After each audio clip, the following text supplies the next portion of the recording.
Hey folks, welcome to DocTalk. We're going to have a great show today. We got Dr. Deon Merwe, who is a toxicologist here at Kansas State University. And we're going to talk about different toxic plants that are out in your pasture, some of the problems they can cause, whether it's putting up hay or overgrazing pastures, ways for your cows from running into those toxic plants.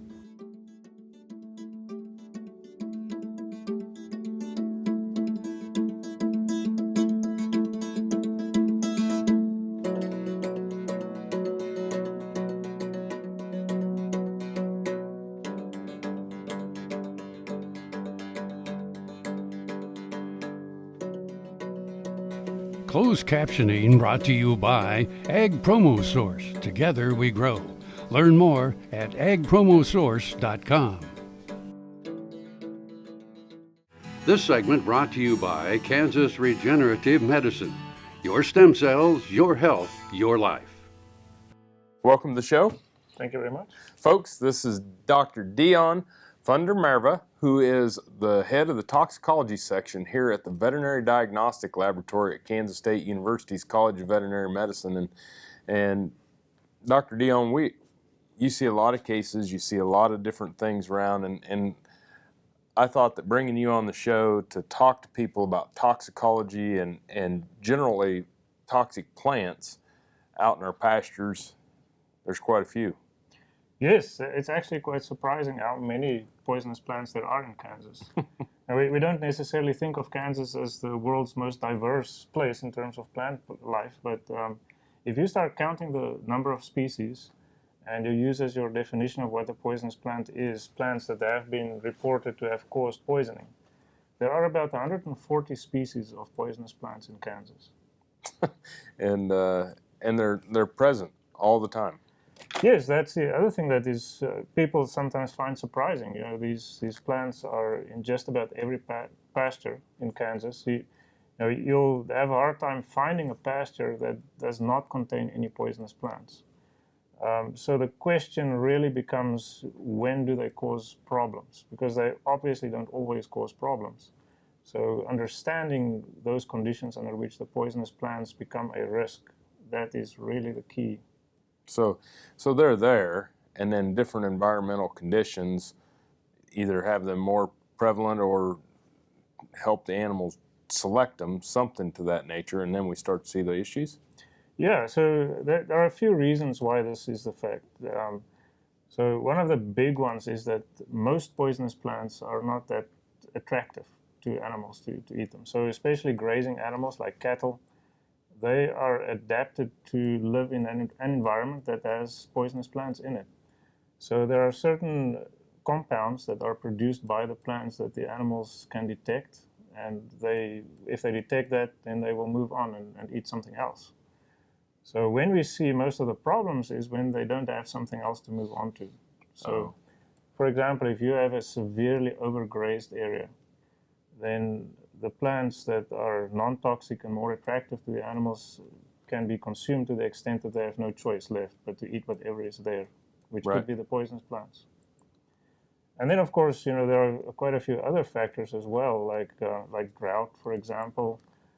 It can change the physiology of the plant in such a way that it starts to build up compounds that are going to be toxic. So a good example of that is nitrate. So nitrate is always present in most plants. Or they use it as a basic building block for making proteins and other molecules in the plant. But under certain conditions like drought, the nitrate can build up, so the concentration in the plant can start to exceed the threshold where it becomes poisonous to cattle. So, overgrazing, drought, sometimes we have to understand they're always there, and either our own poor management or potentially some of the environmental conditions will get us there. We're going to take a break, and then when we come back, we're going to talk more with Dr. Deon Merwe about toxicology and the toxic plants that are out there in your pastures.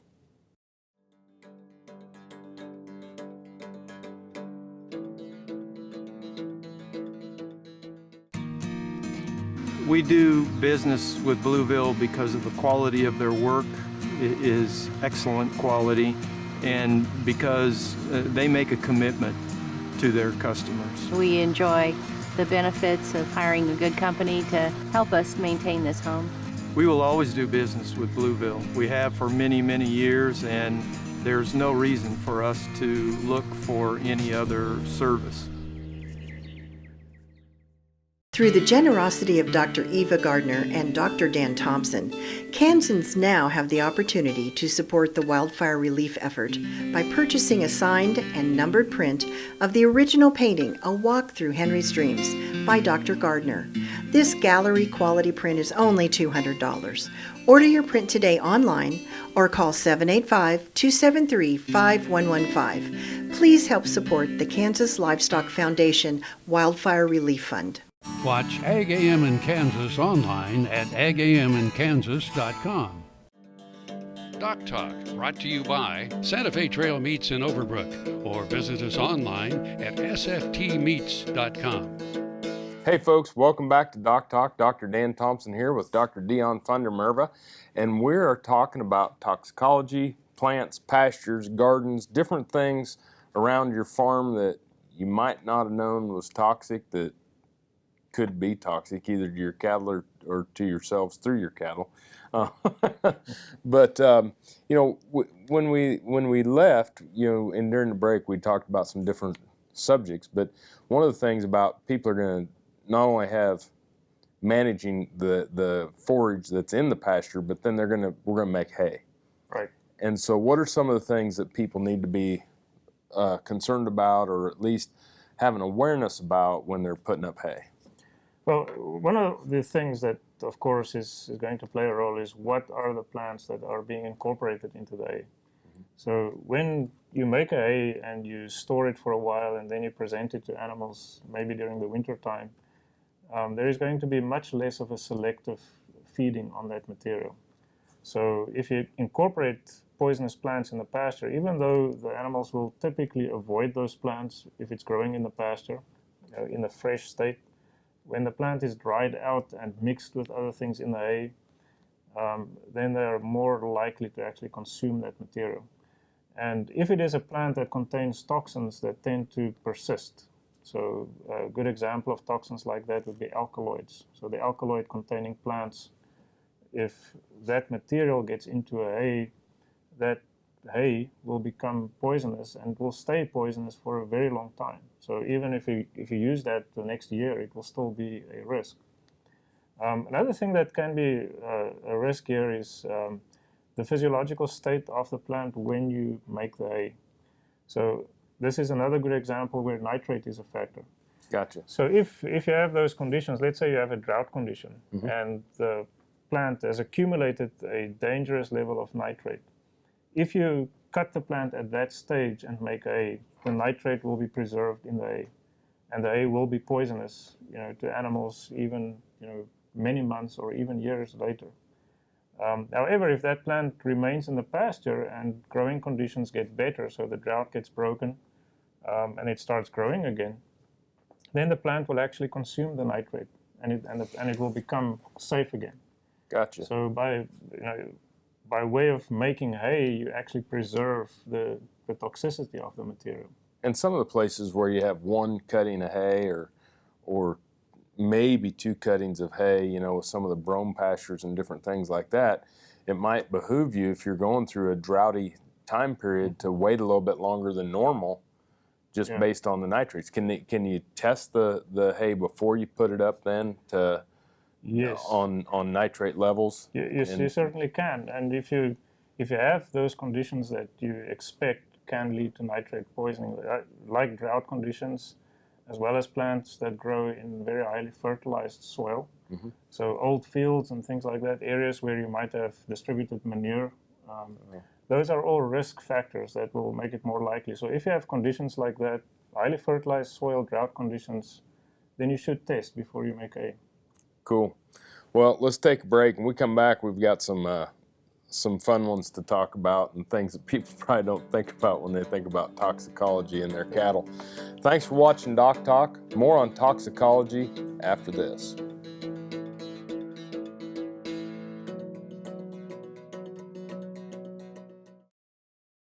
This Meet the Future Veterinarian is brought to you by Zuprevo. Choose confidence. Choose Zuprevo for BRD treatment. Laura Bro grew up in Montour, Iowa on a cow-calf, feedlot, and crop farm. She became interested in veterinary medicine first through her work with her family's animals, and then also by working and shadowing in local veterinary clinics. After graduation, Laura hopes to find a job in a mixed animal practice or working exclusively with cattle.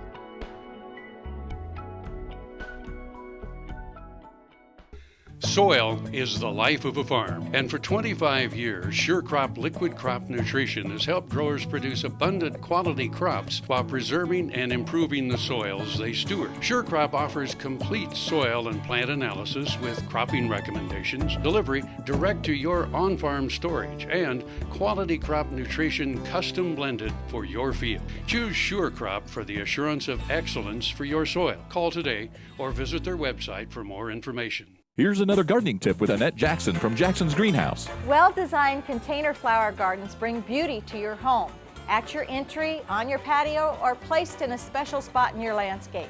Let Jackson's help you select the correct plant combinations which will add the color and style you need and that will survive the summer to provide beauty till frost. Our annual Mix or Match flat clearance is going on now. A flat of 12 4-packs is just $19.99. Similar savings on premium proven winner annuals too.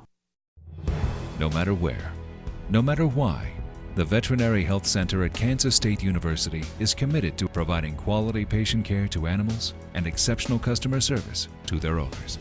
From routine checkups to emergency and specialty care, our world-renowned specialists and experienced professionals are here to discover, to teach, and to heal. Let us know. How can I help? How can we help? Buying a car shouldn't be this hard. And at Brown Chevrolet Buick in Wamego, it isn't. It's actually awesome. Whether you want a new or used car or truck, Toby's team can make the deal. Even if you want to custom order a new car or truck, Toby's team can make the deal. See Toby's team at Brown Chevrolet Buick in Wamego. We're awesome. Valley Vet Supply is devoted to providing information and professional quality products at reasonable prices. ValleyVet.com, ValleyVet.com, Valley Vet Supply.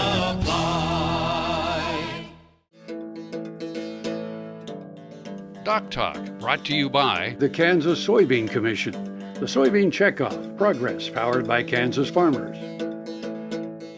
Hey folks, thanks for watching DocTalk, and I'm here with Dr. Deon Merwe, and we're talking about toxicology because he's an expert in toxicology and works here as the leader of our toxicology group at the Kansas State Veterinary Diagnostic Laboratory located in the College of Veterinary Medicine. And some of the things that you know, the first one that we talked about, you said spring and frost and some of the poison hemlock issues. Yes, that's one of the interesting things that we run into on occasion here in Kansas. Poison hemlock is a fairly common plant, especially in the center to the eastern parts of the state. So around Manhattan and to the east of Manhattan, it's quite common. But it doesn't cause poisoning every year, even though it is, you know, in some years it just grows everywhere, it seems. It doesn't seem to cause a lot of poisoning.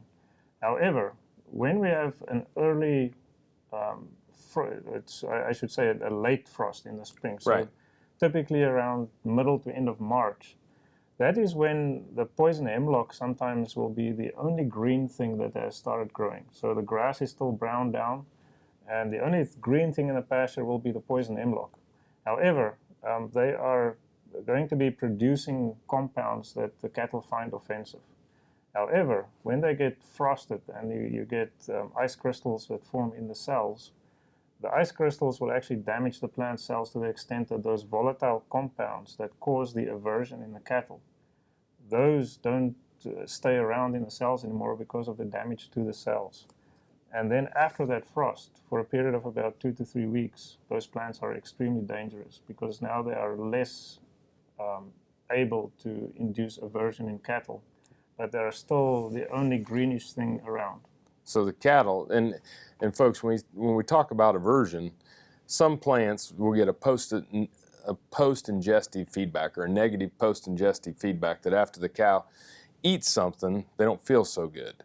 And that will then train the cow to not continue to eating that plant. And that's correct. When you get this frost, it knocks out those compounds that send those signals, so they just eat the heck out of it. Right, and that's actually a very important principle, the fact that you can have animals essentially get trained on what plants they are safe and which are not. So when you have animals that get transported from one area to another, and especially if they are hungry at the time when they get offloaded, that is when we often see plant poisoning, because then they tend to just eat whatever is there, and they are not trained to know which plants are dangerous. So if you're shipping cattle or buying cattle from out in the western part of the United States and bringing them east, or something in the southeast and bringing them west, you might want to do something to kind of control or curb that appetite as you turn them out. That's right. I think at least what you should do is make sure that they have adequate, safe feed readily available at the time of offloading. Don't just send them directly into a strange pasture. Some hay, and make sure you nitrate test before you make the hay. There's a lot of things going on here. But let's take a break, and when we come back, let's talk about the white snake root and the U plants. I think those are pretty cool things. Folks, Dr. Deon Merwe, and he is a toxicologist here at Kansas State University, and we're glad to have him here on the show. More after these messages.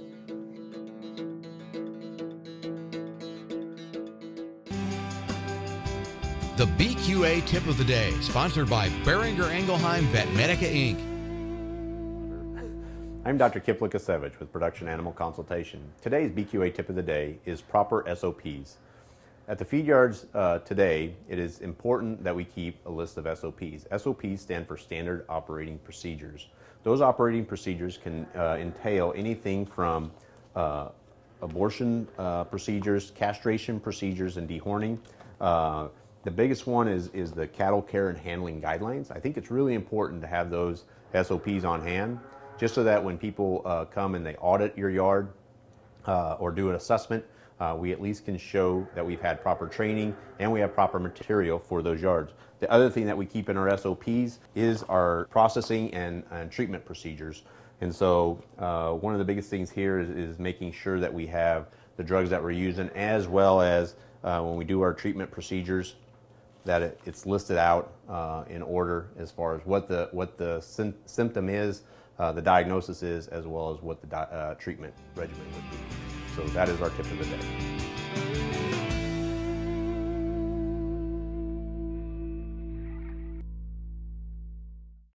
Healthy cows start with the new hired hand automatic livestock sprayer. Rancher invented to provide an efficient alternative to pour-on and injectable parasite management systems. The portable design allows cattle to treat themselves head to hoof. Strategic device placement with pass-through activation technology takes the stress out of parasite treatment for cattle and the rancher, leaving more time to tend to other vital tasks on the farm. To learn more, visit cowsprayer.com. The new hired hand makes healthy cows easy. I dug trees by hand for years and years and years. In the process, I wore out my rotating cuff. But when I learned about this process, I thought if there's a way to get rid of this pain, then I want to do it. So we did it, and it worked. And I'm not going to go out and dig trees with a shovel anymore, but I can do the things that I want to do now.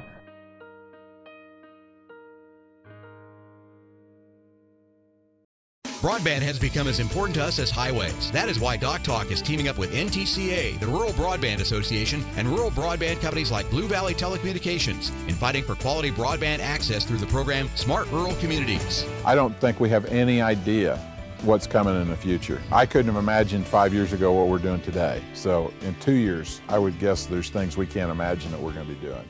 To learn more, visit ntca.org/smart or bluevalley.net. Hey there, folks. I'm Dr. Dan from DocTalk.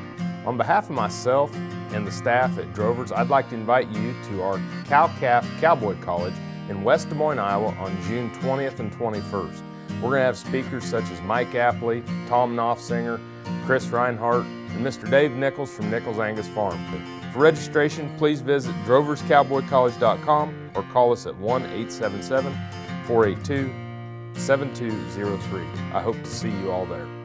Kansas Farm Bureau, the voice of agriculture, represents grassroots agriculture. The state's largest and most powerful farm organization stands up for its members through leadership development, agriculture education, legal defense, environmental advocacy, farm safety, and risk management. Members also enjoy money-saving benefits. To join our organization today or to learn more, go to www.kfb.org or find us on Facebook and Twitter. Kansas Farm Bureau, the voice of agriculture. To join today or for more information, go to kfb.org or find us on Facebook and Twitter. Hey folks, welcome back to the show. Dr. Dan here with Dr. Deon Merwe, who is a toxicologist at the Kansas State University Diagnostic Lab located at the College of Veterinary Medicine. And we have a couple of fun ones here to talk about that people probably don't recognize, but the yew bush. Right. So yew is a fairly commonly used garden plant here in Kansas. It's an evergreen. It tends to be quite robust. Nothing wants to eat it because it's very poisonous.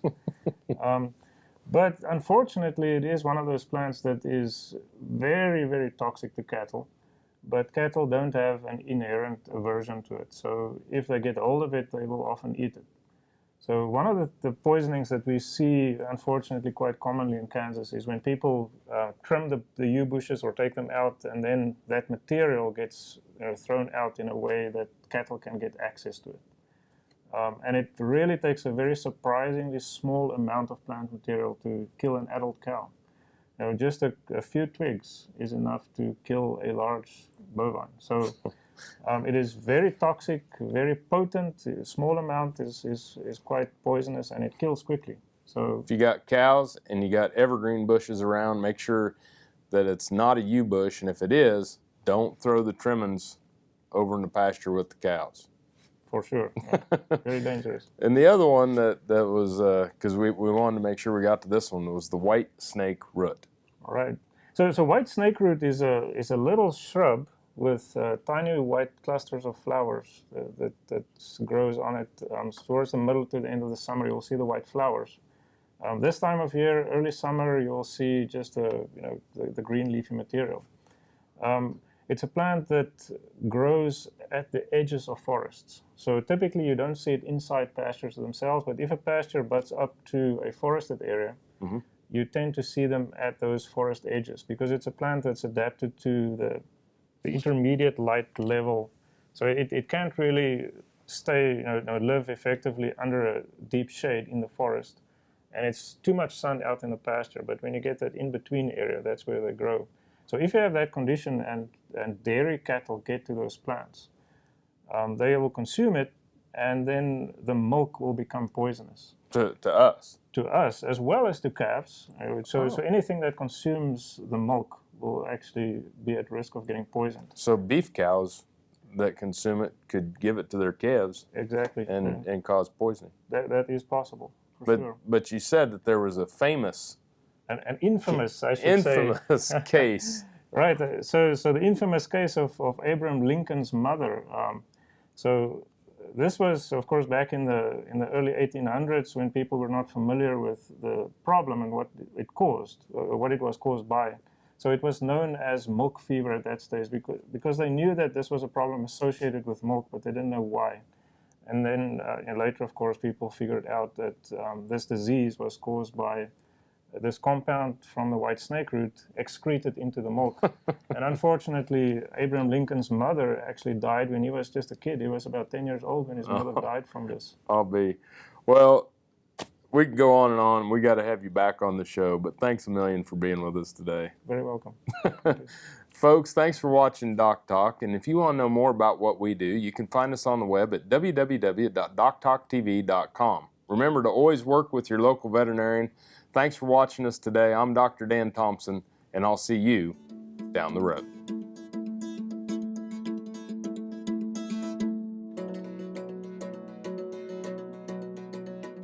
Closed captioning brought to you by Ag Promo Source. Together we grow. Learn more at agpromosource.com.